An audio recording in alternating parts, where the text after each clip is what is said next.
So today I'll be repotting my Dwarf Schefflera that I got from Fuku Bonsai in December 2019. Here's a 360 view of it so you can see what it's looking like right now.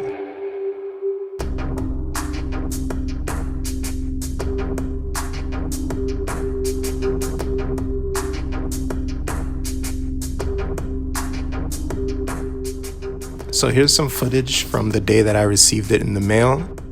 I made an unboxing video and I'll leave the link to that video in the description, but as you can see, it was already a high quality plant when I received it. My plan is to train this tree in a shallow container that's about 1/10 as deep as it is wide. The idea behind this 110 concept is that the depth of a bonsai pot should really be about equal or smaller than the width of the bonsai's trunk.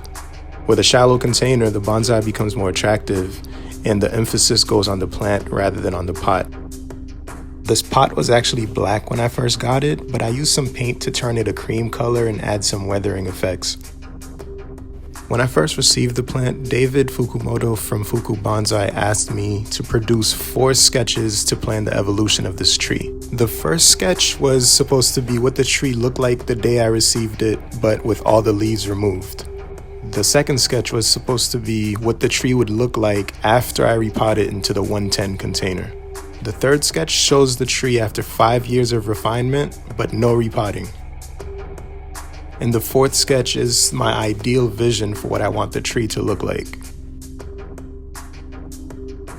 I actually have a time-lapse video that showed me doing these sketches digitally on Photoshop, so if you want to see that, I'll leave the link to that in the description as well.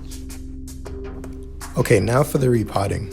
We start off by inserting a U-shaped wire from the bottom of the pot, and then, using the coarse drainage layer of soil, we create a hill in the center of the pot.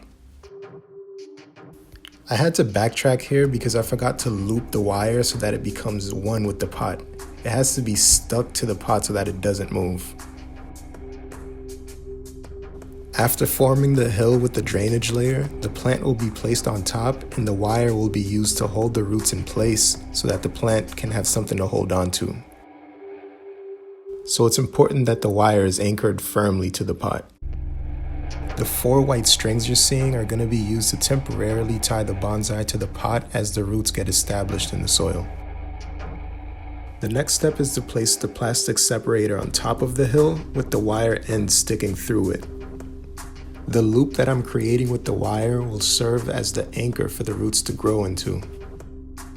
The purpose of the plastic separator is to force the roots to grow laterally instead of downward, which will ultimately create a shallow root base and give your bonsai a good nabari and a taper at the base.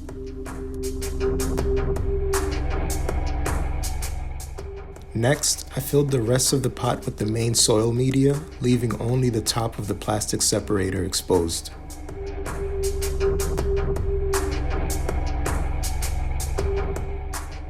Okay, our new pot is ready. Now it's time to get the Schefflera out of its old pot and do some root work. In order to buy myself time to repot this bonsai, I placed it on top of another pot to allow the roots more room to grow. I was worried about getting thick circling roots because the roots were already pushing the soil up above the rim of the pot. What you're seeing here is 6 weeks of root growth after placing the Schefflera on top of this pot. I started by cutting off all the new roots that had grown into the new pot.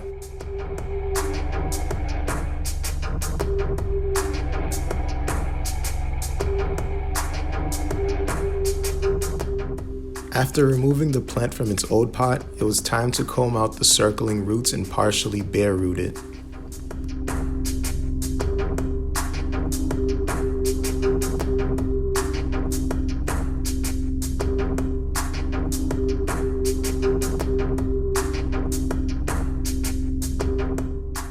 I used my bonsai tweezers to comb out the roots.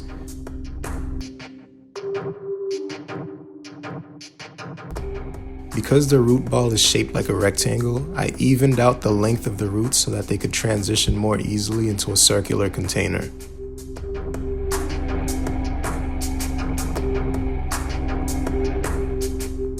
Some of the roots became coarse and rectangle shaped, and I cut those back hard. I carefully removed as much of the soil in between the trunk roots as possible, leaving only small hollows which made the trunk look more detailed and attractive to me. This part took me a while.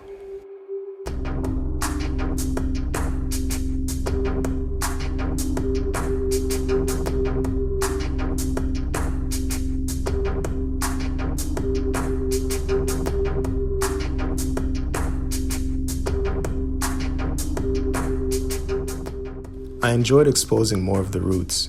It was my first time, and I've been looking forward to doing this to one of my bonsai for a while now. Made me feel like I'm actually doing bonsai.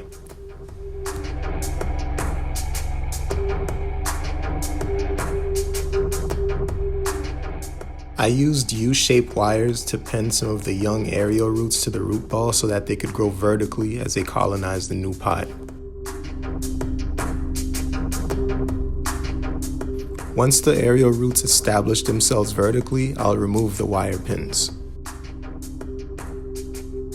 This bonsai has an amazing root base. You only get something like this by meticulously training the plant in its early years. You can tell that they really put a lot of work and care into growing these at Fuku Bonsai.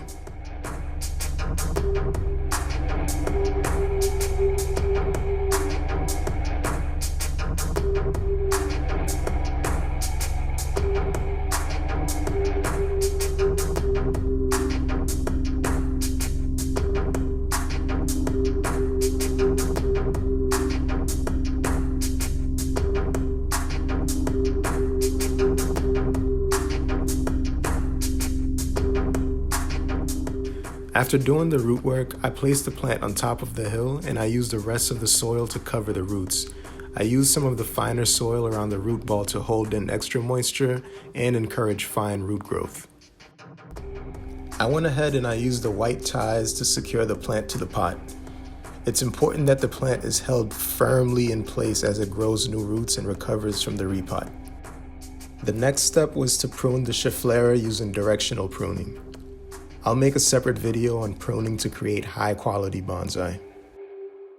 In the meantime, I'll leave a link to an article from the Fuku Bonsai website that helped me to become better at pruning.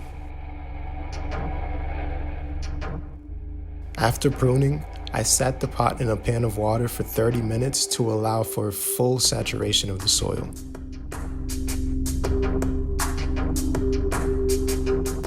This process may look extreme, but it's really important to not be timid when training bonsai. These drastic steps are going to pay off in the long run and create a high quality plant full of character.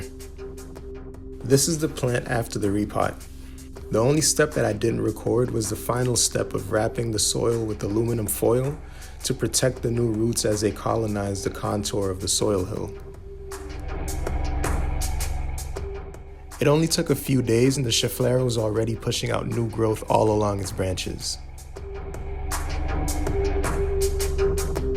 This is the first plant I bought from Fuku Bonsai, and I'm really excited to see it develop over the years. I'll share as much of its progress as I can through YouTube videos. Thank you for watching.